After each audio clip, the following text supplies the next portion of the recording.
여러분 안녕하십니까? 예언의 파노라마. 지난 한 주일 동안 우리 통신은 미 대선 드디어 완전히 드러난 결과에 대해서, 현재까지 드러난 결과에 대해서 많은 궁금함과 관심 드리는 분들의 전화를 받았습니다. 결국은 지난 11월 7일 기점으로 해서 일단 그 내용이 여하든 일단 270 선거인단 수만 확보하면 되는데 조 바이든 후보가 290, 현직 트럼프 대통령이 214표로 이제 대통령 당선자라고 조 바이든은 당선자 당선이 확정된 선언을 하고 당선인으로서 이야기를 하는 그런 시간들을 가졌습니다. 많은 분들이 궁금했습니다. 주로 세 가지입니다. 첫 번째는 이렇게 되면 하나님을 아는 사람들의 입장에서 이 현직 트럼프 대통령이 뭔가 좀 한 번만 더 해주면은 우리가 기회가 있을 텐데 어떻게 이렇게 될 수가 있는가? 그렇게 많은 지지자들이 있었는데 이럴 수가 있는가 하는 궁금함이 하나요.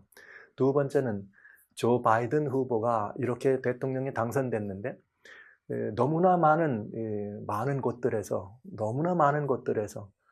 부정 투표 혹은 부정 선거라고 하는 이 말들이 나오고 그렇게 많은 증거들이 나오는데 이대로 조 바이든 대통령 당선자가 어찌 됐든 그렇게 할 수 있는가? 그리고 또 세 번째는 무엇인가? 이런 혼란의 와중에 우리 그리스도인들은 어떻게 해야 될 것인가 하는 질문들이었습니다. 네, 그렇습니다. 저는 오늘 여러분들과 같이 전 세계인의 이목이 집중되어 있는 미국의 대선 11월 3일. 그런데 이번에는 그 선거 결과 대선이 정상적인 이런 과정과 절차를 거쳐서 이루어졌으면 그걸로 끝났을 텐데 그렇지 않은 일들이 많이 드러남으로 말미암아 이젠 또 두 번째 미국의 대선이 가장 지대한 관심이 모여지고 있네요. 과연 법적인 소송으로 올라가서 이렇게 진행하고 있는 현직 트럼프 대통령으로 다시 또 이 대선의 결과가 번복될 것인가? 아니면 트럼프 대통령이 그만 한 번 하고 마치고 조 바이든 후보가 당선자로서 그저 끝까지 이 자리를 지킬 것인가? 세계의 이목이 집중돼 있습니다. 네, 그렇습니다. 미국은 과연 어디로 갈 것인가? 대선 전에 트럼프 대통령은 그런 말을 했죠. 만약에 바이든 후보가 이기게 되면 미국은 제3세계도 아니고 제4세계도 아니고 제9세계 이걸로 전락되고 만다. 이거 아주 세계에서 가장 바보 같은 나라가 될 것이다. 이런 이야기를 했습니다. 그러나 문을 열었더니 결과는 여러분 보신 그런 결과였습니다. 이런 모든 궁금함이 있을 때 이 그리스도인들은 그 답을 어디서 찾아야 되는가? 하나님의 말씀에서 찾을 수 있습니다. 그런데 특별히 그 하나님의 말씀에서 그 답을 찾을 때 일반적인 교훈의 말씀을 들을 때는 교훈의 이야기를 듣는 것이지만 어떤 때는 우리가 서 있는 이 시점이 굉장히 중요한 하나님이 미리 말씀해 주신 예언의 굉장히 중요한 그런 한복판, 역사적 한복판에 있는 것을 확인할 때가 있다는 것이죠. 그래서 예수님이 이 땅에 계실 때도 요한복음 14장 29절에 무슨 말씀을 하셨는가 하면 일이 이루기 전에 너에게 미리 말한 것은 일이 이룬 다음에 믿게 하려 합니다. 이 말은 무슨 말이냐면 주님이 성경 속에는 여러 가지 다양한 예언의 말씀들을 주셨습니다. 그러니까 이 시대에 관한 이야기도 물론 포함되는 것이죠. 그래서 이 시대에 관한 이야기도 포함되기 때문에 어떤 시대, 어떤 상황은 그렇게 궁금함이 이렇게 도처에 널려 있어가지고 도대체 이런 일이 왜 일어날까 이런 것 따질 때 교훈적인 가르침을 통해서 하나님의 뜻이 이것인갑다 이렇게 생각할 때가 있지만 어떤 때는 그것이 역사의 한 과정 가운데서 매우 중요한 한 포인트, 한 경점이 될 수 있을 때가 있습니다. 그런 때는 우리는 그 모든 일들에 대한 답을 성경에서 그 답을 찾아볼 수가 있는 것이죠.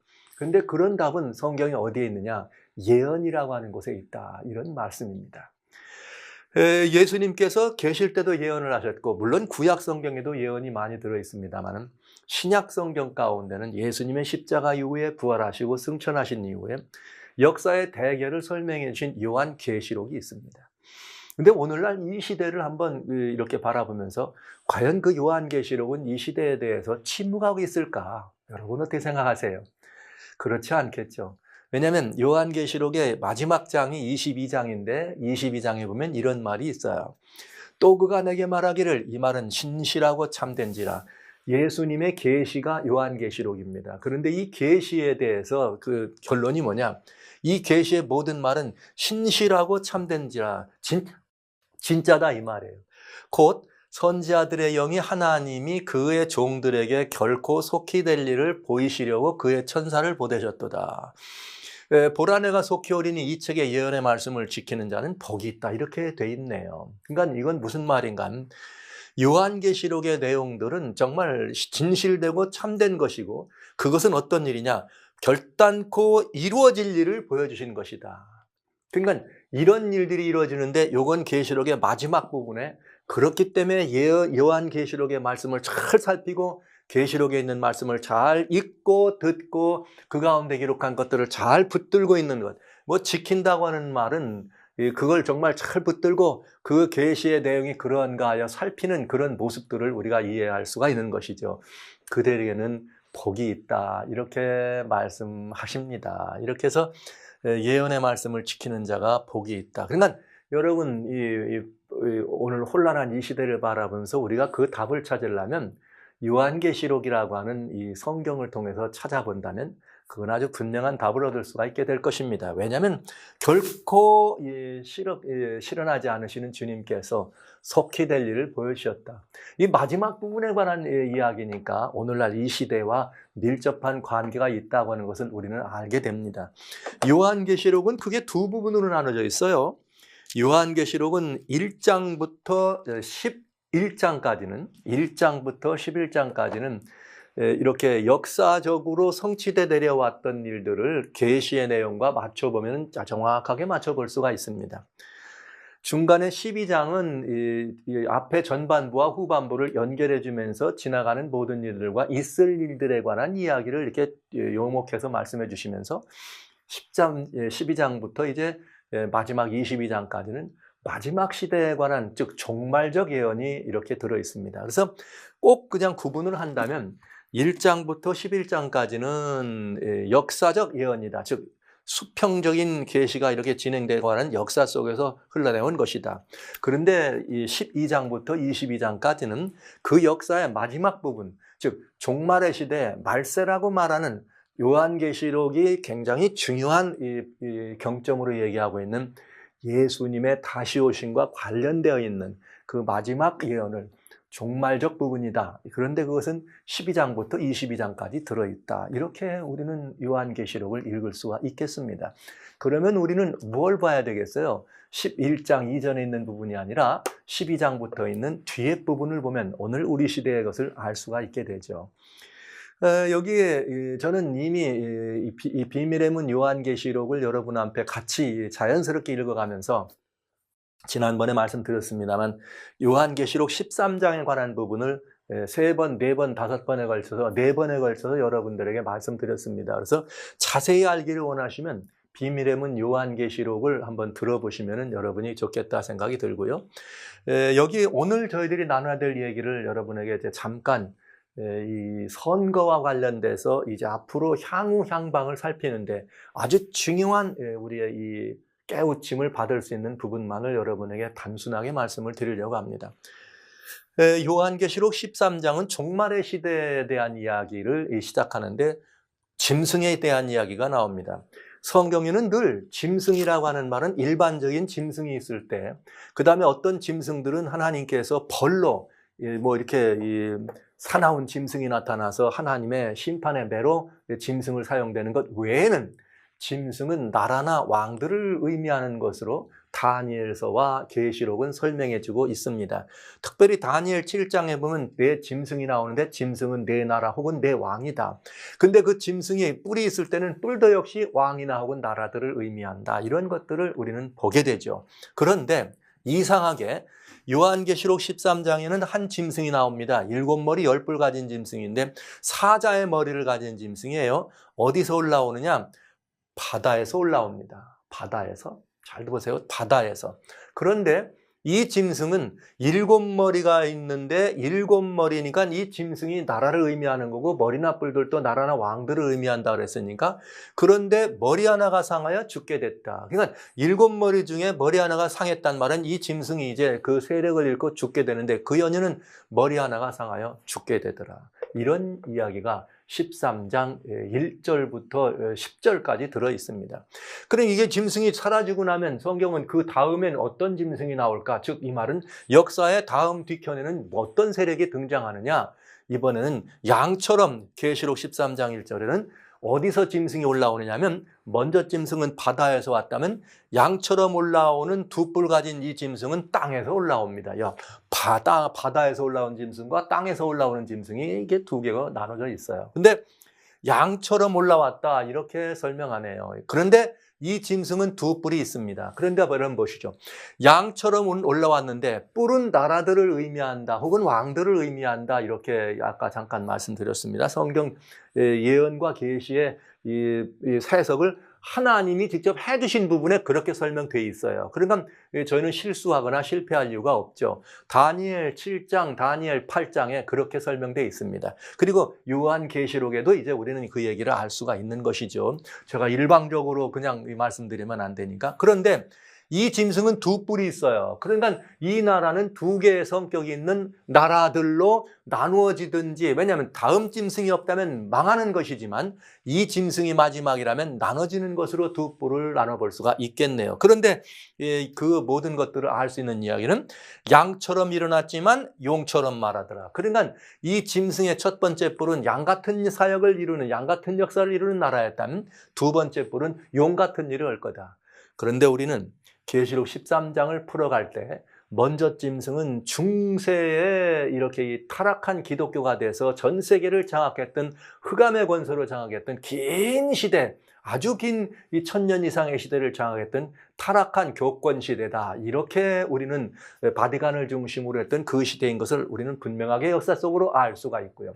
그 다음에 여러분 이 먼저 짐승이 지나가면서 양처럼 올라오는 역사 속에 새로운 전 세계를 장악해왔던 근동세계가 아니라 세계력 강대국을 말한다면 이제는 1776년 독립선언을 하면서 올라온, 어디서 바다가 아니라 이번에는 어디예요? 땅. 전혀 이 바티칸이 있던 거기와는 다른 새로운 신대륙에서 올라온 미국이라고 하는 것에도 아무런 이의가 없습니다. 미국은 양 같은 나라죠. 양 같은 나라. 여전히 세계에 가장 많은 선교사를 파송하는, 지금까지도 그런 나라고, 세계에 정말 미국이 훌륭한 일을 많이 했습니다. 또 미국을 통해서 또 이렇게 막 이 철권으로 다스려서 그런 어려움이 있었던 것도 사실이지만 여러 많은 고난받는 이 나라나 어려운 나라들을 도와주는 일을 많이 했고, 또 특별히 기독교적 이 가치관이 있는 사람들은 이 미국의 많은 그런 그 영향력 있는 도움을 받았던 것이 사실이죠.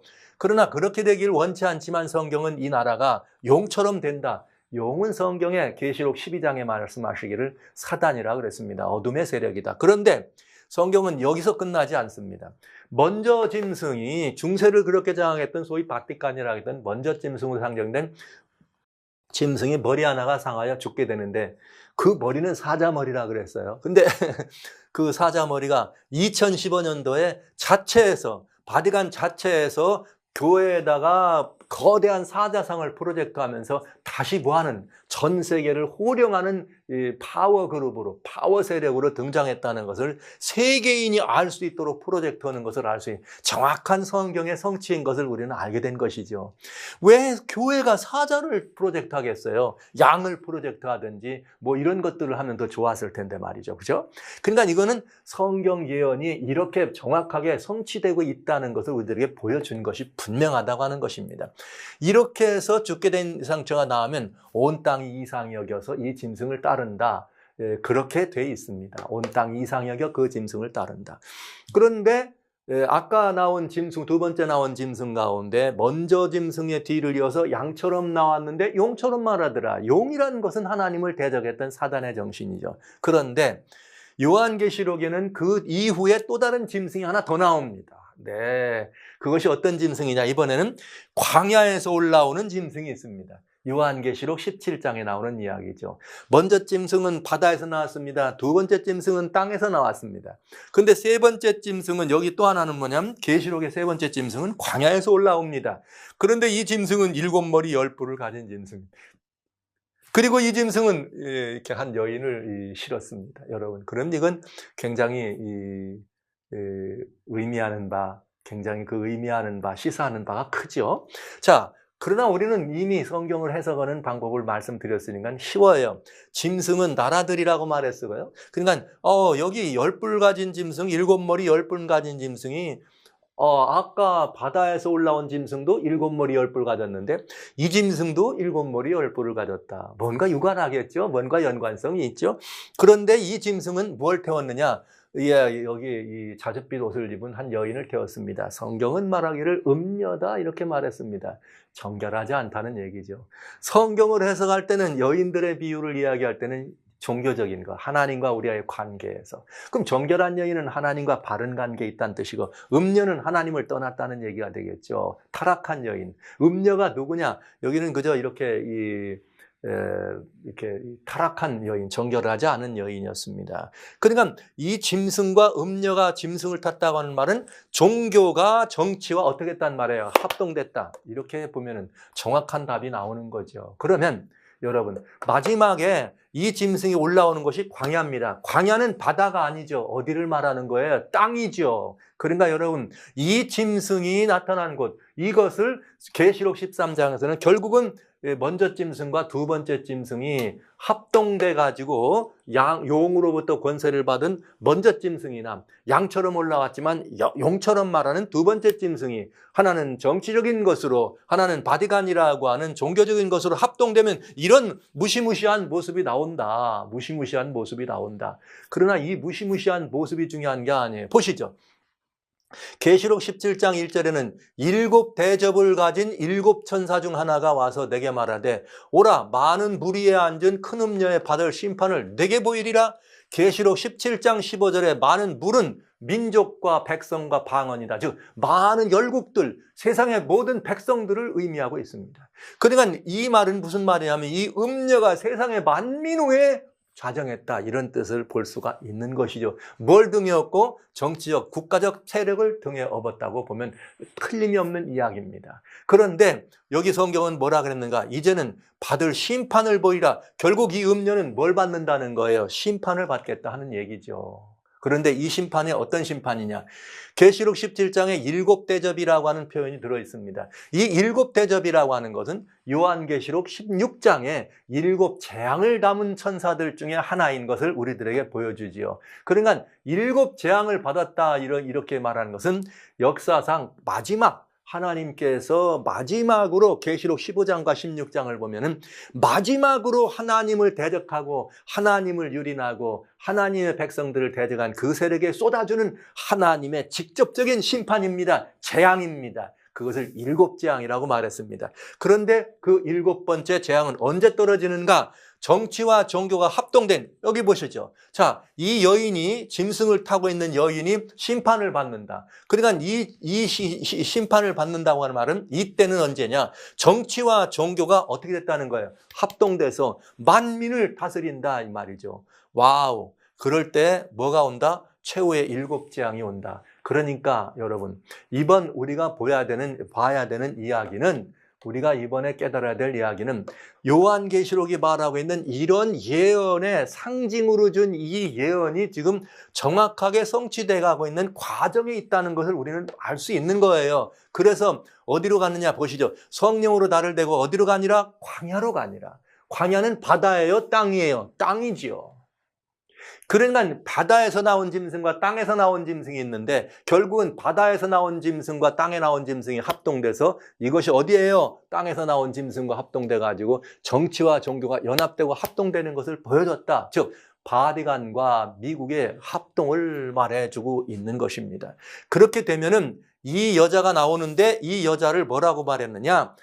여기 짐승이 참난된 7머리와 10뿔을 가지고 있으면서 이 여자는 음행에 더러운 것이 가득하며 이마에 이름이 있는데 비밀이라 바벨론이라. 여러분 여러 번 저는 요한계시록 18장에 무너졌도다 큰 성 바벨론이요. 여러 번 말씀을 드렸습니다. 그러니 제가 더 이상 그 말씀을 안 드려도 되겠습니다. 그러니까 거기 나오는 큰 성 바벨론은 큰 음녀다. 결국은 계시록 17장이 말하는 이 음녀를 말하는 것이요, 음녀의 패망을 말하는 것입니다. 그렇게 되면 여러분 결국은 그저 우리 쉽게 가야 되겠습니다. 상징으로 주었지만 음녀는 종교적 권세요, 타락한 종교다. 하나님을 떠난 종교다. 그래서 이 하나님을 떠난 종교가 거짓 가르침으로 정치와 연합해서 늘 말씀드렸습니다. 정치, 경제, 종교가 합동돼서 음녀가 되고, 그렇게 되는 모든 세력들은 바벨론을 구성하면서 무너질 것이다, 멸망할 것이다, 이렇게 돼 있다는 말씀을 여러 차례 드렸습니다. 그러니 지금 오늘 우리는 우리 앞에 놓여 있는 이 상황을 바라보면서 이 일이 지금 그렇게 쏠려가고 있는지 아니면 어떤지를 살펴보는 매우 중요한 시간을 가져야 된다는 거죠. 그래서 저는 지난 시간에 이 절묘한 이야기입니다. 자, 이 음녀라고 하는, 즉 바디간 세력이었다는, 바디간 타락한 기독교, 타락한 이 교회의 교권이 함께 연합된 여기에서 여러분 같은 한 사역을 섬겼던 카를로스 마리아 비가노라고 하는 이 주교가 트럼프 대통령에게 보낸 서한을 통해서 이번 선거의 내용이 무엇인지, 왜 의미가 있느냐. 다른 분이 말한 것보다 이분이 말한 것은 훨씬 의미가 있어요. 왜요? 이미 그분은 바티칸의 수장과 함께 바티칸을 섬기는 일을 한 분이기 때문에 보다 더 그 모든 정체에 대해서, 내막에 대해서 잘 알고 있지 않겠어요? 그래서 여러분들에게 그 말을 소개해드렸던 것이고, 이미 금년 6월 달부터 미국의 그 5월 달에 있는 그 미네소타주의 미네아폴리스 시리에서 일어났던 조지 플로이드 사건 이후에 미국 사회가 순식간에 거대한 폭동이 그저 여러 곳에서 난무할 때, 그때 트럼프 대통령에게 자, 이런 모든 것들은 미국 안에 있는 이런 그 폭동 행사들, 폭동들은 굉장히 중요한 스피리추얼 퍼스, 영적인 의미가 있다. 이것이 지금 역사하고 있다고 하면서 빛과 어둠의 싸움이라고 하는 사실을 보여준 것입니다. 그러다가 이제 이 대선을 바라보면서 이 비가노는 트럼프 대통령에게 이번 이 선거에는 하나님께서 당신을 도와줄 걸로 내가 믿는다. 왜냐하면 이번 선거는 어떤 선거냐? 딥스테이트와 딥처치와의 관련. 그러니까 딥스테이트는 미국에 맺던 것이고 딥처치는 바티칸을 말하는 것입니다. 중심으로. 여기에 굉장히 유관한 일이다. 여기에 유관한 일이었고, 이것들이 사회 밖에서나 교회 안에 있는 이런 모든 전반적이고 총체적인 반역에 연계돼서 일어난 일이다. 그렇기 때문에 당신이 그것들에 맞서 싸우는 유일한 지도자니까 당신이야말로 하나님이 도와줄 수밖에 없다라고 얘기한 것입니다. 그러면서 바로 투표하기 전주에 다시 한번 이 대주교는 트럼프 대통령에게 직접 공개적인 서한을 보내서 그 어둠의 실체를 적나라하게 표현해 줬습니다. 그 어둠의 실체가 뭐냐? 그레이트 리세트다. 이건 뭐냐면 지구촌을 다시 한번 재설정한다는 거예요. 지금과는 다른. 근데 여러분, 이 그레이트 리셋이라고 하는 이것은 굉장히 위험한 말이지만은 2020년 금년 1월 달에 있는 다보스 포럼에서부터 공개적으로 등장한 이야기입니다. 이 내용은 뭐냐? 인간성을 말살하고 subhumanity라는 사람들이죠. 인류이죠. 모든 사람들을 다 굴복시키는 거예요. 인간성을 말살한다는 말은 사람들을 굴복시키고 그들의 자유를 뭐하는 거예요? 파괴하는 것이다. 그런데 이 내용은 어떤 것이냐? 당신이야말로 유일한 이것들에 대하여 반대하고 이것들을 이렇게 맞서 싸우는 유일한 지도자자. 그러니까 당신이 일어나야 된다 하는 말을, 공개적인 이런 서한들을 보냈습니다. 이 내용들은 다 그 어둠의 자식들이 하는 일, 그들이 하고 있는 무슨 동성애부터 시작해서 뉴월드 오더, 세계, 신세계, 여러 가지 경제적인 거, 환경 문제를 들고 나타나서 폭력적으로 이런 모든 것들을 얘기한 것입니다. 그러나 여러분들이 꼭 기억해 두실 것은, 비가노 주교가 말씀하신 것은, 여기서 말한 것은 이미 바티칸에 있는 한 가족이었기 때문에 너무나 그 실체를 잘 알아서, 그리고 또 절묘하게도 바티칸과 미국이라고 하는 이 사회에서 중간에 서 가지고 지금 현재 바티칸 편도 사실은 미국 편도 아니죠. 누구 편이에요? 하나님 편에 서서 하나님의 역사를 섬겨달라고 하는 미국 대통령에 대한 이런 말하자면 공개서한입니다. 왜냐? 바티칸과 미국은 2015년 오바마 대통령 때 완전히 하나가 돼서 이대로 갈 뻔했습니다. 그것을 트럼프 대통령이 막았기 때문에 이런 일이 벌어진 거죠. 글로벌 플랜이라고 하는 이건 뭐냐? 소위 말하는 지구촌 재설정이라는 이것은 지금 현재 진행 중에 있습니다. 진행 중에 있고 그것들을 지금 설계하고 있는 그들이 누구냐? 글로벌 엘리트다. 소수의 지구촌을 마음대로 좌지우려고 하는 그런 이 소위 자기들은 엘리트라고 얘기하지만 결국은 하나님을 배도하는 배도자들이죠. 근데 그들이 원하는 건 뭐냐? 모든 인류를 다 굴복시켜서 자기들 아래로 놓고 그 다음에 뭘 부과하느냐? 그들에게 강제적인 규정들을 만들어서 부과해서 사람들의 자유를, 개인적인 자유를 제한하고 심지어는 전반적인 인간의 사람들의 그 파퓰레이션이니까 인구도 줄이는, 제한하려고 하는 그런 무지막지한 시도를 하는 사람들이다. 이미 어떤 나라들에서는 이 브랜드들이 이미 어떻게 됐고요? 진행되고 있고, 그거 똑같이 가서 진행되고 있고, 아마 저는 대표적인 사례를 우리 대한민국이라고 생각해요. 여기 말하는 이미 여러 나라들에서 그 그레이트 리세션이라고 하는 그건 1992년 어젠다 21이라고 하는 리오데자네이로 일어났던 바로 지구 살리는 운동, 거기에서부터 시작된 운동인데 공개적으로 그것은 이미 여러 나라들에서 수용되고 진행되고 있고 거기에 따른 여러 다양한 경제적인, 재정적인 지원 혹은 그런 투자나 투입이 진행되고 있다는 것을, 그리고 다른 어떤 나라들도 아직은 초기 단계지만 이 일을 진행하고 있다. 이렇게 돼 있어요.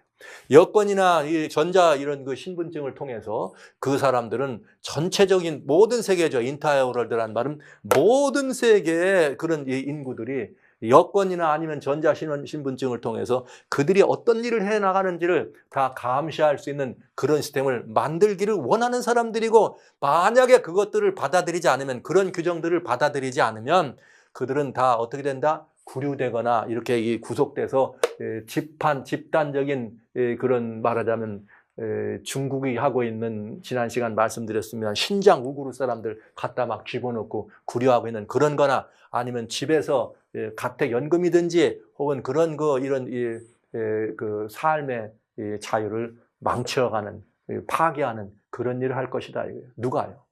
딥스테이트와 딥처치가 연합해서 그레이트 리셋이라고 하는 이름으로, 이거를 뉴 월드 오더라고 하는 그런 이름으로요. 그래서 이 사람은, 비가너 주교는 그런 일을 위해서 트럼프 대통령에게 당신이 바로 그런 그레이트 리셋이나 뉴 월드 오더로부터 미국을 지켜달라고 하는 그런 일을 한 것입니다. 그런데 반대로 세계의 이 조지 소로스라고 하는 세계의 거대한 갑부는 2020년은 미국의 대선은 전 세계의 운명을 좌우할 거다. 이것을 알고 있으니까 비가너 주교가 아니다. 그레이트 리셋이나 뉴 월드 오더로부터 미국을 지키기 위해 굳게 서달라. 그러니까 이 거대한 싸움이 바로 이번 선거 속에 한복판에 들어있다는 것을 다시 한번 여러분 알게 해주시는 것입니다. 결과가 이렇게 난 것이죠. 그러면 이제 우리는 이 부분에 대해서 향후 어떻게 될 것인가를 살펴볼 수가 있게 되겠습니다. 성경은 먼저 나라의 지도자에 대한 이야기를 조금 이렇게 보는 게 좋겠어요. 로마서 13장 1절로 2절에 뭐라고 말씀되어 있는가 하면, 사람은 위에 있는 권세들에게 굴복하라. 하나님께로부터 나지 않은 권세는 없다. 그러면 그런 모든 이 나라의 어떤 왕이 되든지 대통령이 되든지 이런 것들은 사람들이 이렇게 뭔가 해가지고 되는 것 같지만 결국은 하나님께로부터 그 권세는 난다. 이런 말씀을 하고 있는 거죠. 그래서 이 권세에 거스리는 것은 하나님을 거스리는 거다. 이렇게 돼 있는 것입니다. 그런데 또 하나 중요한 말이 있어요. 잠언 16장 33절. 제비는 사람이 뽑지만 일을 작정하기는 여호와께 있다. 아이, 절묘한 일이에요.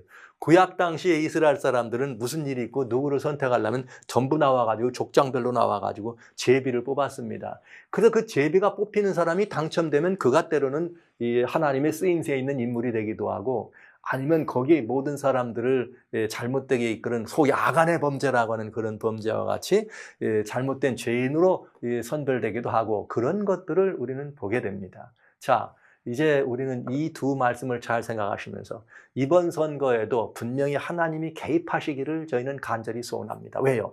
하나님께서 허락하지 아니하시면 이 땅에 누구는, 지도자는 어떻게 한다? 나오지 못한다. 그러나 이 지도자가 세워지는데 여러분, 항상 어떤 지도자가 설 때 하나님께서 애굽의 왕 옛날 있던 바로는 어땠을까요? 그는 하나님을 대적하는 사람이었습니다. 그런데 그도 하나님께서 세우셨을까요?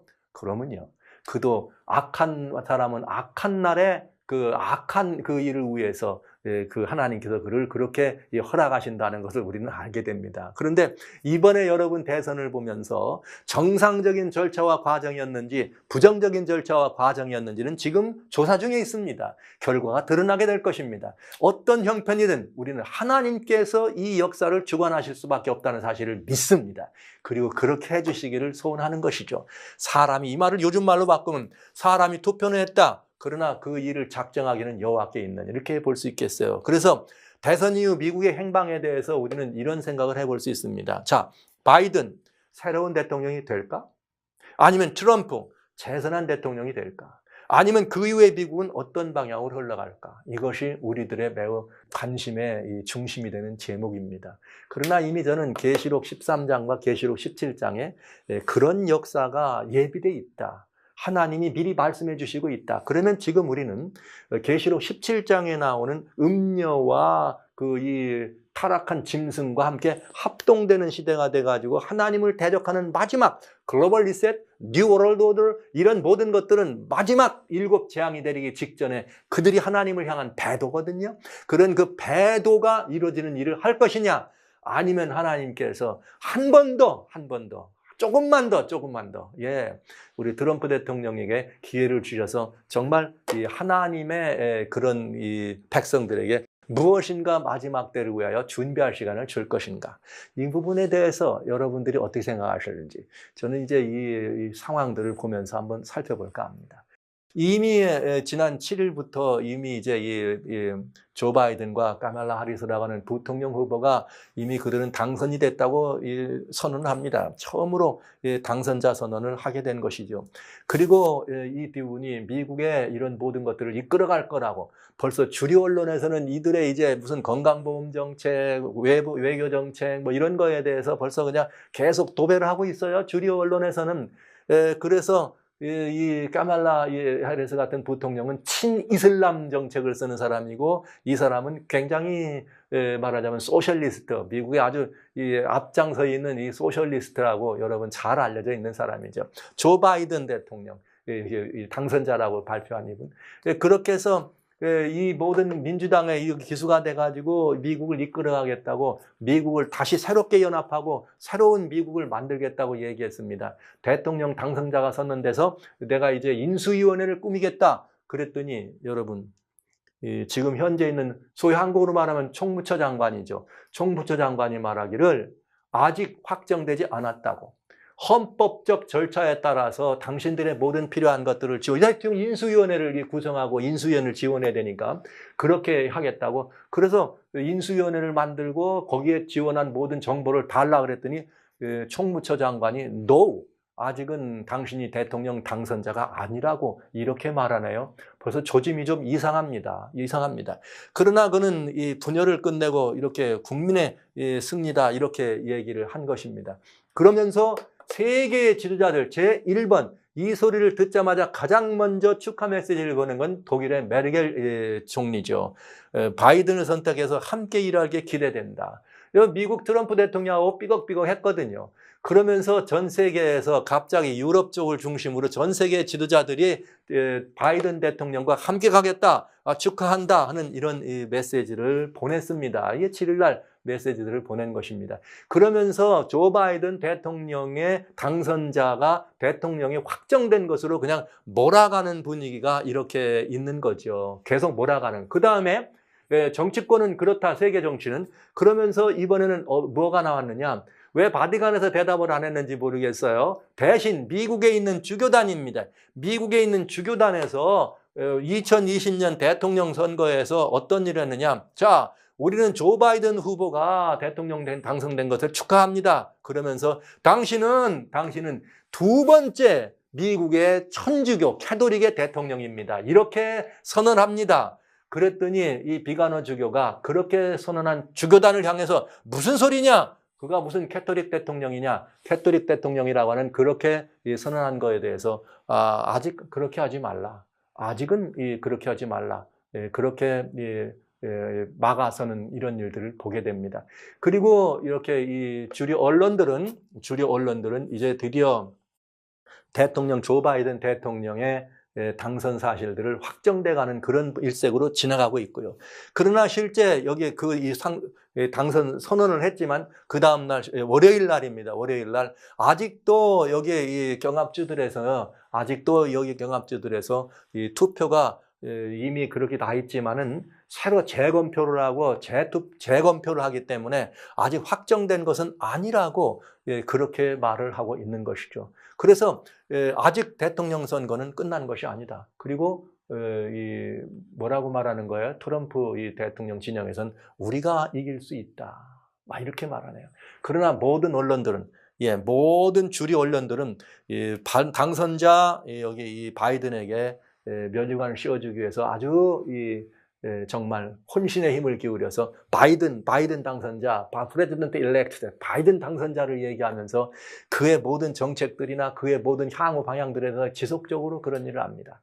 그런가 하면은 주류 언론이 그렇게 바이든에게 몰아주는 반면에 빅테크니죠. 여기 뭐 구글이나 일반 이런 모든 곳에서 이 선거에 부정이 많다, 여기 부정이다 이런 말을 하게 되면 전부 이것들은 다 디스피티드.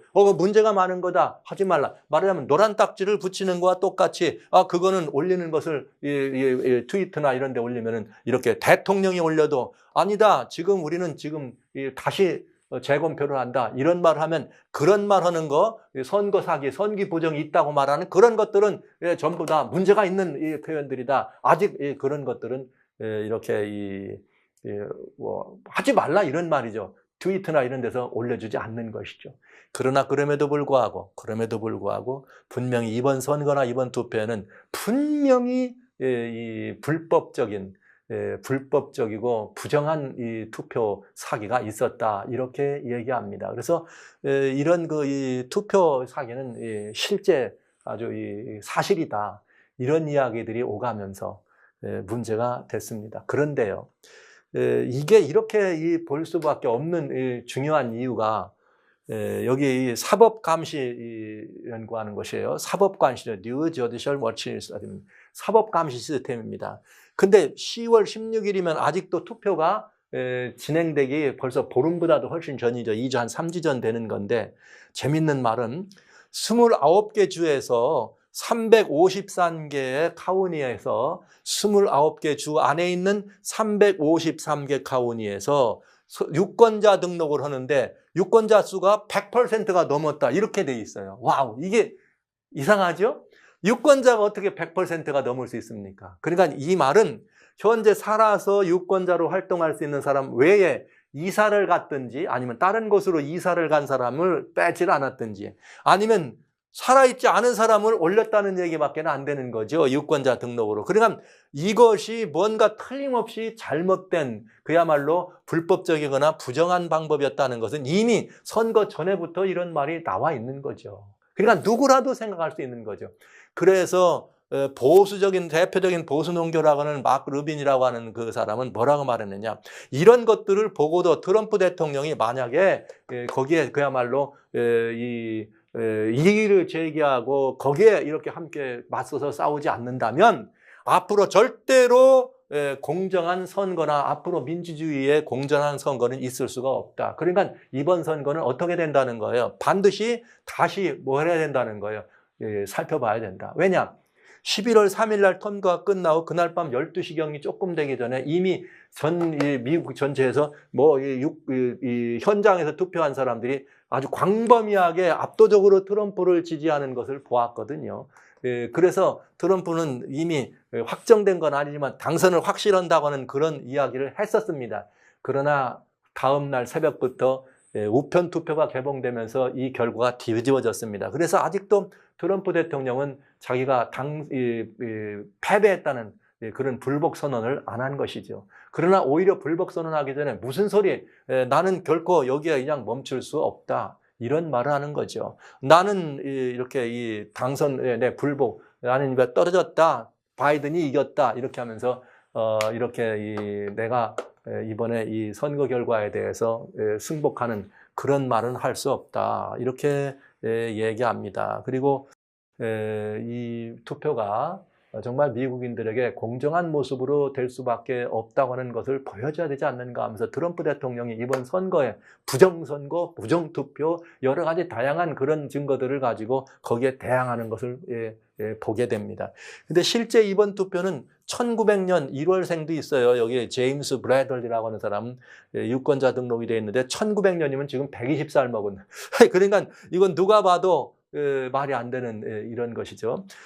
대법원 검사입니다. 시드니 파워라고 하는 유명한 검사인데 그는 뭐라 그러냐면 45만 표 정도의 그 투표용지가 미국 투표용지가 여러분 아시는 것처럼 대통령만 있는 게 아니라 밑에 상원 뭐 여러 가지 또 지구의 하원 같이 들어갑니다. 여러 명이. 그런데 45만 장이 앞에 있는 대통령 거기만 찍고 나머지는 하나도 뽑지도 않았다 이거예요. 그러니까 이건 가짜라는 말이죠. 밑에는. 여기 미시간에서도 이렇게 여기 소프트웨어가 버벅거려 가지고 이 소프트웨어가 갖다 그냥 꼬이고 버벅거리는 바람에 한꺼번에 순간적으로 6,000표의 공화당 표가 그만 이렇게 날아가 버리는 이런 일이 벌어졌다. 그러면 여기에 이게 이것이 아니라 카운티가 있으니까 그 카운티 숫자를 곱하면 엄청난 이 표가 이렇게 사라졌을 수 있다. 이런 말을 하고요. 공화당의 의원들이 39명이 미국의 법무장관에게 이번 투표는 부정투표다, 선거 사기다, 그렇게 이 서한을 보내고 법무장관은 이번 대선의 불법 조사를 명령하라는 명령을 내리게 됩니다. 그런데 재밌는 일은 CNN에서 뭐라고 보도했는가? 주리 언론, 여러분 좋아하시는 주리 언론이죠. 법무장관이 이번 선거는 부정투표가 있으니까 그걸 조사하라 그랬더니 무슨 말이야 부정선거야 이게 무슨 부정선거 아니야 그렇게 얘기하면서 부정선거를 담당하는 책임장관이 물론 차관급이 되겠죠. 부정선거를 담당하는 책임 오피서가 난 그거 못해 그러고 항명하면서 이렇게 거부했어요. 근데 그 사람은 오바마 대통령 때 그 자리에 이렇게 선출된 사람이라 그래요. 백악관 대변인을 통해서 다시 한번 강력한 이렇게 이 선거 부정에 대한 이 조사가 진행되고 있고 대통령이 다시 재임할 거라는 그런 선언을 하게 되고 폼페이오 국무장관도 역시 마찬가지 트럼프 대통령의 제2기 이렇게 이 행정 강요들이 2기 두 번째 이런 것들이 스무스하게 진행될 것이다. 그리고 기자들이 뭐 질문을 어떻게 그럴 수가 있느냐 선거 결과 왜 불복하느냐 그랬더니 그러면서 당신들이 말이야 민주주의와 자유와 이 평화를 높이는 그런 일을 한다고 하면서 이건 맞지 않지 않느냐 그렇게 얘기를 하니까 폼페이오 장관이 정말 그야말로 강력하게 헌법적 절차에 어긋난 부분들이 있기 때문에 그것들을 다시 잡는 시간이 필요하다. 트럼프 대통령의 제2기에 모든 것들을 해나가는 것은 아주 분명한 것처럼 선언을 하게 됩니다. 그러면서 좀 희한한 일이 벌어지죠. 무슨 희한한 일이 벌어졌는가 하면 트럼프 대통령이 갑자기 마크 에스퍼라고 하는 국무장관을 경질해 버려요. 그러면서 누구를 세웠는가 하면은 크리스토퍼 밀러라고 하는 테러 대책 하는 그 팀장을 국무장관으로 임명합니다. 이 말은 무슨 말이에요? 앞으로 일어날 수 있는 소요에 대한 대비를 하고 있다 이런 뜻이 되겠죠. 자 그러면서 트럼프 대통령이 뭘 발표했는가? 요번 돌아오는 토요일부터 내가 중대한 발표를 한다. 그러면서 내가 이제 다시 이렇게 순회를 하면서 이번 일들의 이 좌익들 소위 이번에 이런 모든 일을 저질렀던 그런 이 좌익 세력을 향해서 순회 이렇게 하면서 메시지를 주겠다. 아주 강력하게 얘기하네요. 트럼프 대통령의 변호사인 줄리아니 변호사는 약 1,000명 정도의 함께 된 변호사 팀들을 구성해서 죽은 사람도 투표하는 가짜 투표 이거에 대해서 또 어마어마한 이 증거들이 있다 얘기하면서 나갑니다. 자, 이런 와중에 이 미국 사회가 공정한 사회고 정의로운 사회라고 모두가 알고 있는데 제가 깜짝 놀란 게 있어요. 갑자기 조 바이든 후보가 그 당선인 선언을 딱 하자마자 무슨 일이 발표가 딱 되는가 하면 화이자 제약회사를 통해서 코비드-19의 백신이 90% 완성됐다 발표가 팍 나가는 거죠. 그래서 이 화이자를 통해서 아주 90%에 이렇게 됐다. 근데 이게 굉장히 효과적이랍니다. 그런데 막 주류 언론에서는 이게 나왔다고 난리를 하면서 어떻게 맞느냐. 그런데 이거 뭐 백신이 온도가 무슨 뭐 이렇게 이 영하 80도 파시니까요. 영하 80도 이렇게 내려가는 거기에 보관돼 가지고 보관해야 된다. 그것만 하면은 아주 효과적이다. 뭐 이러면서 어떻게 이것들을 그런 온도로 보관하느냐. 드라이 아이스를 쓰면 된다. 이래가면서 막 그 주류 언론들에서 지금 이 백신 얘기가 나옵니다. 그랬더니 트럼프 대통령이 그래요. 와, 이 백신 이렇게 나왔다는 말을 이렇게 보면서 스탁 주식시장이 또 올라가니까 트럼프 대통령이 백신 곧 나온다. 90% 나왔단다. 멋있는 소식이다. 그런데 이 민주당은 내가 이걸 대선 전에 이런 일이 있기를 원치 않았다. 그렇지 않았냐? 그러니까 선거 끝나자 5일 지나니까 이거 나왔다고 한다. 예, 그렇게 얘기하는 거예요. 그러면서 조 바이든 후보가 됐으면 이거 4년 걸려도 안 나와. 내가 됐기 때문에 이렇게 빨리 나온 거야. 그러나 FDA나 이런 데서는 그렇게 빨리 인정도 안 할 거다. 이러면서 바이든 이 후보에 대해서 얘기를 하면서 백신. 여러분 이제 이런 것들을 바라보면서 우리는 무슨 생각을 하는가? 정말 이 사회가 공정한 사회인가 하는 문제에 대해서 살펴볼 필요가 있습니다. 그래서 우리는 이런 문제들에 대해서 굉장히 중요한, 제가 이 말씀을 드리는 이유는 이 나라가 어떻게 될 것인가. 여러분 아시는 것처럼 이렇게 있죠. 아까 말씀드린 위에 있는 권세들에게 굴복하라. 그렇지 않으면 하나님의 명령을 거스르는 거다. 그런데 실제 여러분 어떤 일이 있었느냐.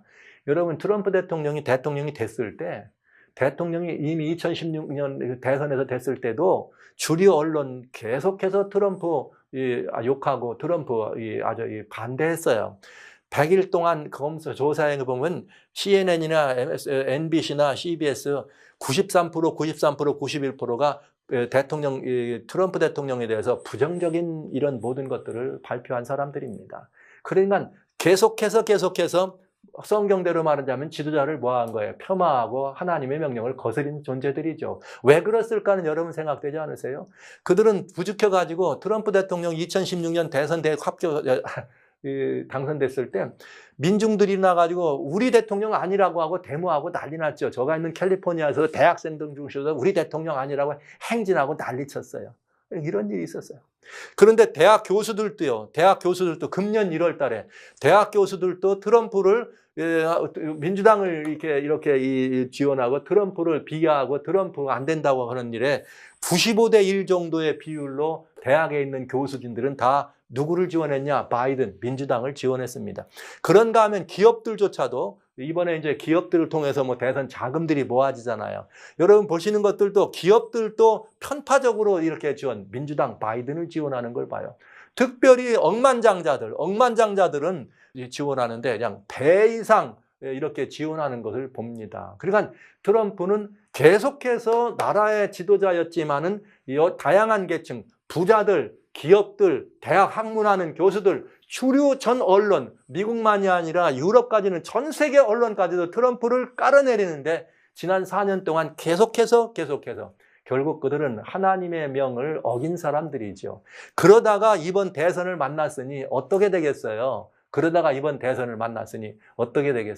완전히 이 트럼프 대통령은 그 일에 대선에 당선되면 안 되는 사람으로 그들은 찍은 것입니다. 자, 그래서 이 정치나 경제에 있는 쪽에 있는 그런 사람들은 과학 있는 쪽은 그레이트 리세스 그래가지고 뭐예요? 이런 뉴 월드 오더 이런 것들을 가져왔고 비가노가 말한 것처럼 이 사람들은 다 신세계 질서라고 하는 이것들을 주장하고 그것들을 섬기길 원하는 사람들인데 그 얘기의 핵심은 어디 있느냐?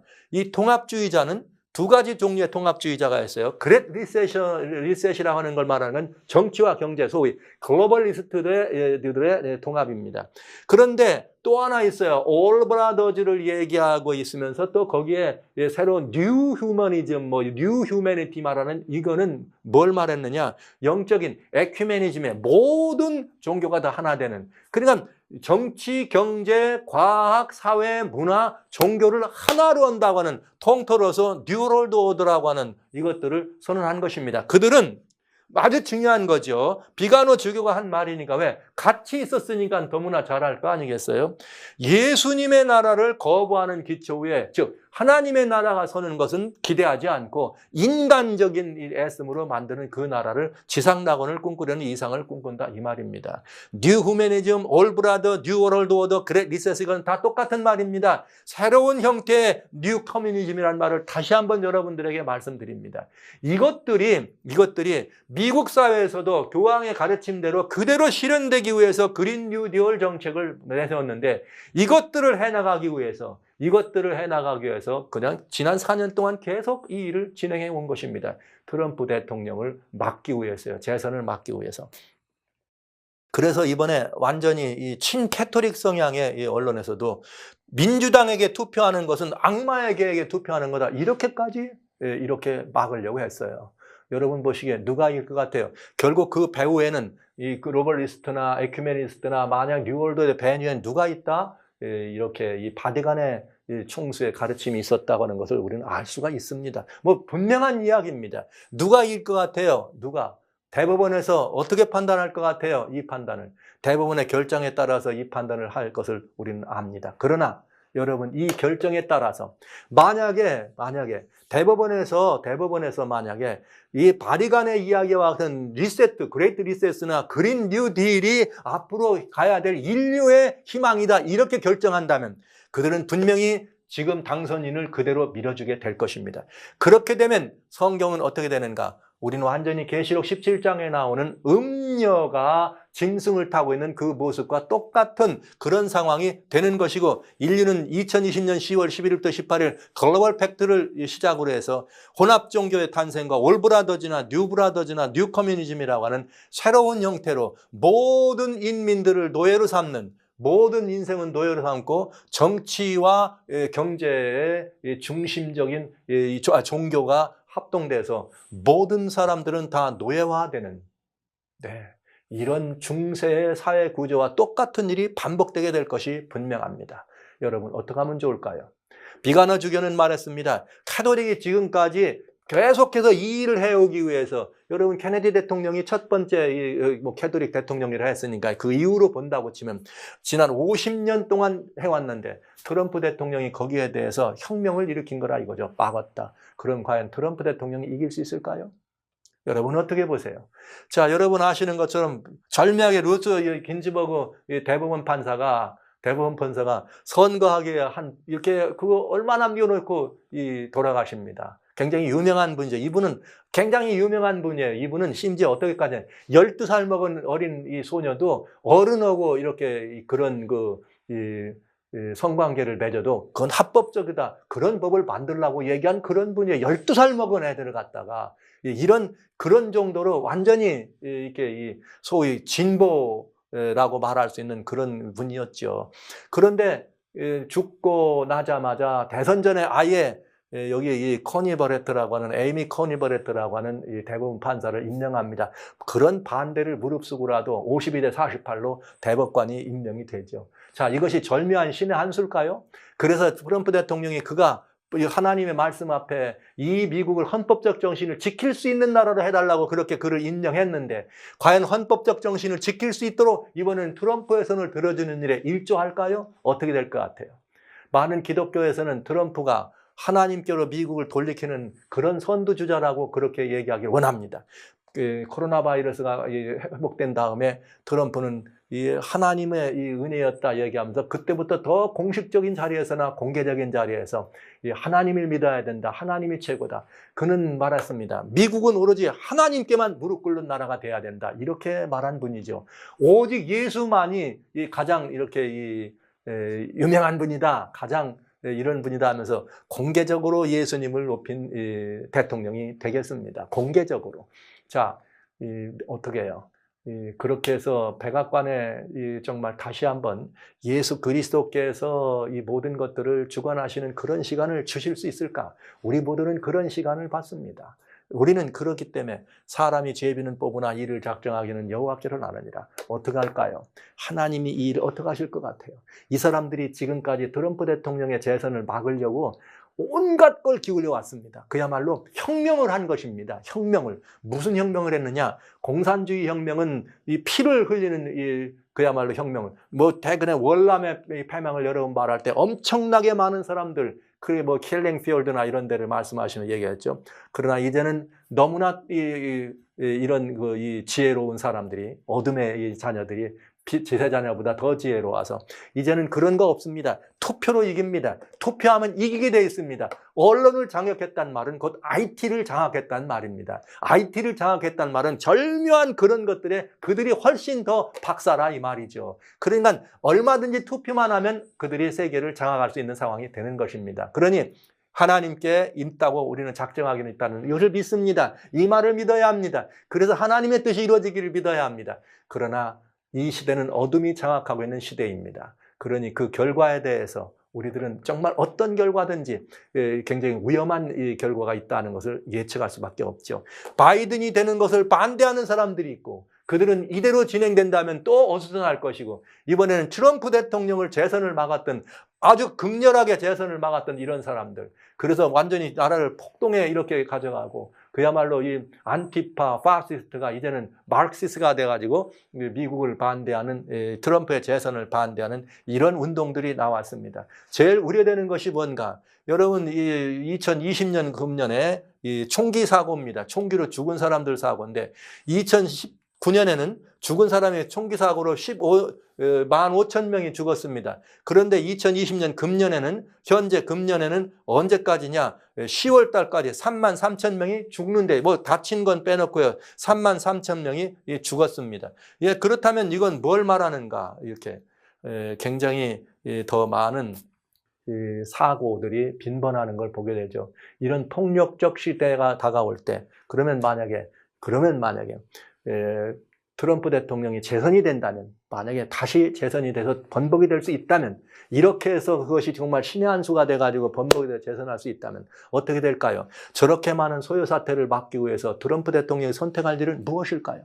혹시 조지 플로이드 사건 때 6월 10일 날 그는 백악관에서 잠시 직무실에서 밑으로 피난 갔다가 나와가지고 바로 어딜 찾아갔느냐? 성 바오로 2세의 기념성당에 찾아가서 그 앞에 머리를 숙였습니다. 그리고 내일이면 끝난다고 했지만 끝나지 않았습니다. 그렇게 해서 이 말은 무슨 말인가? 바티칸과 함께 손을 잡아서 이 소요 사태를 막을까요? 그건 정치적 트럼프 대통령이 되겠죠. 아니면 여러분 어떡할까요? 그렇지 않다면 어떻게 해요? 마샬로 계엄령입니다. 계엄령이라도 내려가지고 소요 사태를 막기 위해서 어떤 강력한 무슨 조치를 할까요? 실제 지난 6월 달에 트럼프 대통령은 뭐라 했는가? 법과 질서다. 대통령 나는 법과 질서를 중시하고 법과 질서를 지키는 대통령이다. 그러면서 뭘 하려고 그랬는가? 6월 1일 날 이런 질서를 지키기 위해서 나는 어떻게 한다? 미국 연방 군대를 보낼 수 있다. 이렇게 얘기한 트럼프 대통령입니다. 그러니까 결국 이 말은 무슨 말인가? 결국은 이 소요 사태와 이 모든 것들을 진정하기 위해서는 마샬로 계엄령도 내릴 수 있다. 이런 것이죠. 여러분 보시기는 어떻게 될 것 같아요? 세 가지 사례가 있네요. 바이든 대통령이 그냥 대통령으로 간다면 트럼프 대통령을 지지했던 세력이나 여기 많은 사람들, 더 많은 사람들이 그냥 있지 않겠죠. 굉장한 소요가 날 것입니다. 그러나 이미 이들은 작전되고 준비된 완전히 프로젝트된 이 대통령이 분명합니다. 그렇게 되면. 그런데 트럼프 대통령이 법원에서 재심을 해가지고 이것을 빼서 트럼프 대통령의 재선을 성공시킨다면 그 다음에는 엄청난 지금보다 훨씬 더 어마어마한 폭력과 폭동 사태가 일어날 것이 분명하겠죠. 그러면 이 사태를 진정시키기 위해서 그동안 트럼프 대통령이 연방군을 투입하고 싶었지만 못했어요. 소위 민주당이 주지사를 있는 곳에서.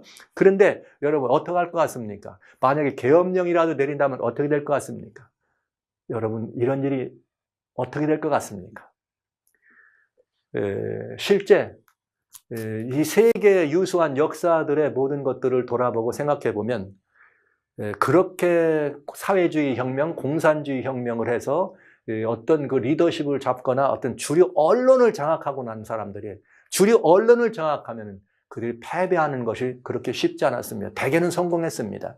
이번도 역시 마찬가지입니다. 세계 언론까지. 여러분 보셨죠? 전 세계에서 다 아직 미국 선거가 결정난 거 아니라는 걸 압니다. 아마 바이든도 그렇게 알 겁니다. 그런데도 이렇게 내가 대통령 이겼다 승리선언도 하고 전 세계는 선언 끝나자마자 이 세계 유수한 지도자들은 축하 메시지를 보내면서 같이 가자.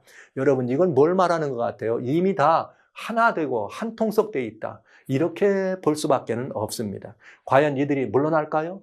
대법원에서 과연 트럼프 대통령의 재선에 손을 들어줄까요? 그냥 지금까지 있는 역사나 지금까지 일어났던 일들로 그냥 인간적인 것으로 봤을 때는 저는 절대로 불가능하다고 봅니다. 그러나 트럼프 대통령에게 재선의 기회를 주신다면 그건 절대적으로 하나님의 뜻입니다. 하나님께서 그에게 그 힘을 주시고 나라의 지도자로 뽑아주지 않는다는 건 도무지 불가능한 일입니다. 그러니 그리스도인들인 우리가 할 수 있는 일은 무엇입니까?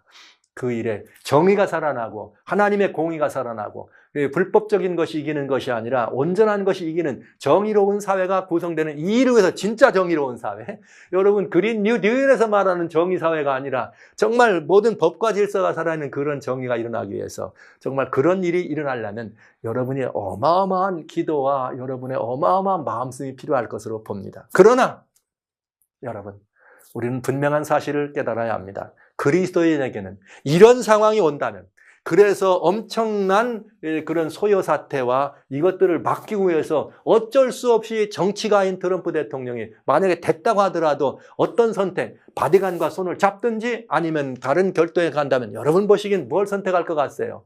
아마도 사람들에게 계엄령을 내려서 거기에 사람들을 연방군의 손에 의해서 그들을 이렇게 살상을 하는 일을 경험하기보다는 그러지 말고 우리 같이 가자고 할 가능성이 높습니다.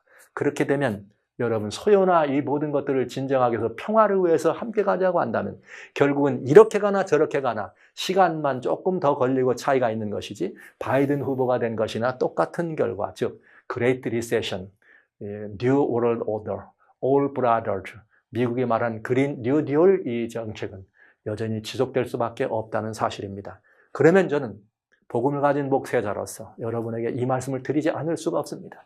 다시 한번 말씀드립니다. 역사에서 교훈을 배우시기 바랍니다. 이제 그리스도인들에게는 정말 참 하나님을 안정되고 고요한 심령으로 섬길 수 있는 그런 일이 이제는 그렇게 오래 남지 않았다고 하는 것입니다.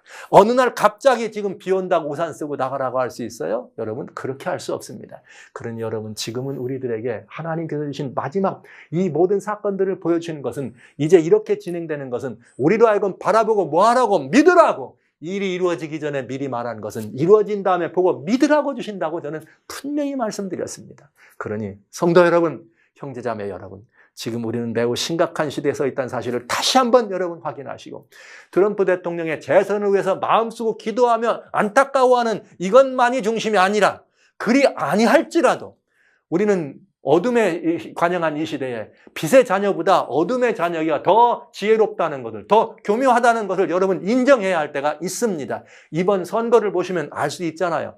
그렇다면 지금 우리는 그런 시대 한복판에 있는 것입니다. 그런데 어둠의 절묘한 이 계획은 하나님께서 이 일을 다시 잡아놓으신다 할지라도 결국 기속격에서 갈 수는 없는 것입니다. 또 가봐야 4년이 되겠죠. 그런데 이 4년 안에도 여러분 이 사실을 현재 일어나고 있는 이것들을 가능하면 어둠은 자기들의 뜻을 주지하기 위해서 바이든 후보를 내려놓는다 할지라도 더 많은 소요 사태를 통해서 이 나라를 혼란 가운데 가져가면 그 혼란의 와중에 가장 많은 이 피해를 볼 수 있는 사람은 누굴까요? 참된 그리스도인. 왜냐하면 트럼프를 지지했다고 생각하는 모든 사람들은 이 나라에서는 그런 일이 없겠지만은 개인과 개인 사이에는 저 사람이야 아마도 신앙적으로 많은 어려움이 있지 않겠습니까? 사람들이 이미 백신 가지고도 벌써 이렇게 보지 않았어요? 트럼프 대통령이 있을 때 90%가 만들어졌다면 그보다 아직 대통령 선거 전에도 얼마든지 발표할 수 있는 내용이지만은 바이든 후보가 당선됐다고 하자마자 그렇게 해서 딱 5일 뒤에 백신이 나온다. 이렇게 하는 것은 사람들의 마음을 홀려가려고 하는 어둠의 계략인 것이 분명합니다. 이렇게 악하게 이런 계획에 관영하는 이곳에서 빛의 자녀가 어떻게 하면 이 모든 것들을 잘 정말 견뎌내고 하나님 편에 설 수 있을까요? 여러분, 우리는 누가 되든지 하나님 편입니다. 우리가 이런 상황을 바라보면서 여러분은 절대로 흔들려서는 안 됩니다. 우리는 사실은 누구 편인가? 하나님 편에 서 있어야 돼요. 어떤 지도자든 하나님 편에 있는 사람이 하나님 편인 것입니다. 그래서 우리는 하나님 편에 서는 것이고 그들이 다 하나님께 굴복하는 지도자가 되기 위해서 간구하고 기도할 수 있는 책임과 의무가 우리들에게 있는 것입니다. 사랑하시는 형제 자매 여러분, 다시 한번 말씀드립니다. 우리는 예루살렘의 멸망이라고 하는 역사적 상황 속에서 다시 한번 교훈을 배워야 합니다. 그러니 이제 이 교훈이 여러분들에게 각인되기 위해서 지난번에 말씀드린 것 한번 다시 한번 여러분 오늘 오신 분들은 말씀드릴 거고요. 혹 이 시간에 함께 하신 분들 가운데 하나님의 말씀이나 성경을 잘 모르셔서 아니면 또 이 기독교적 이런 그 신앙과는 좀 이렇게 이 상황이 맞지 않아서 하시는 분들이 계실 수도 있겠네요. 제가 요한계시록의 이야기를 하면서 짐승의 이야기를 통해서 이런 시대로 가고 있다는 말씀이 생소할 수 있습니다. 그러나 여러분 분명히 이해해 주시기 바랍니다. 기독교가 지난 2000년 동안 이 말씀을 가지고 하나도 성취되지 않은 것이 없는 정확한 성취들을 눈에 확인하면서 지금까지 지내왔습니다. 그러니 이제 우리는 계시록 17장에 있는 그 붉은빛 짐승이 타고 있는 음녀와 함께 역사의 마지막 하나님의 거대한 재앙이 다가올 수밖에 없는 이러한 사람들이 만든 재앙이 아닙니다. 하나님의 7 재앙이 예비됐다는 사실을 우리는 부정할 수 없겠습니다. 그러니 이러한 시대를 바라보면서 저는 여러분들과 같이 그리스도인들이시여 행동하시기 바랍니다. 준비하시기 바랍니다. 그 준비는 무엇인가? 다음 시간부터는 여러분에게 그 준비에 관한 말씀을 드리겠습니다. 이미 대선에 관해서는 여러분에게 더 이상은 말씀드릴 것이 없습니다. 이것이 이 비하인드 스토리고 이것이 뒤에서 여기까지 인도해온 모든 것이다. 결론에 대해서는 하나님만 아시지만 여러분 누구도 장담하지 마시고 어떤 결과가 나오더라도 하나님께 여러분 우리는 가까이 나가면 하나님 편에 들 것과 그리고 끝내 여러분 어떤 상황 어떤 환경이 닥쳐온다 할지라도 절대로 우리의 고든 신념 우리의 정직한 신앙은 포기해서는 안 되겠습니다. 그리고 어둠의 세력에 언제든지 과감하고 담대하게 맞설 수 있는 하나님의 진리의 사람으로 서게 되는 일을 결정해 주시고 결심하시고 흔들림이 없이 여러분 그렇게 늘 고요한 신앙으로 하나님 앞에 예쁨 받는 아름다운 백성 되주시길 주의 이름으로 축원합니다.